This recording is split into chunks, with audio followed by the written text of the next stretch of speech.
समाधानाला. जग जिंकावे गोडवाणीन, जग जिंकावे प्रेम भावान. प्रवचन ऐकावे मन लावून, प्रसन्न होईल हे तन मन. धम्माला जागदा साधावी गी सफलता, साधावी गी सफलता.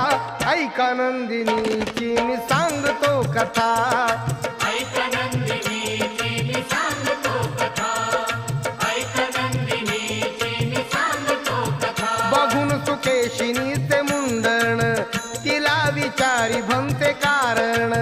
सुकेशिनीने जे कथन केले, ऐकून भंतेजी चकित झाले.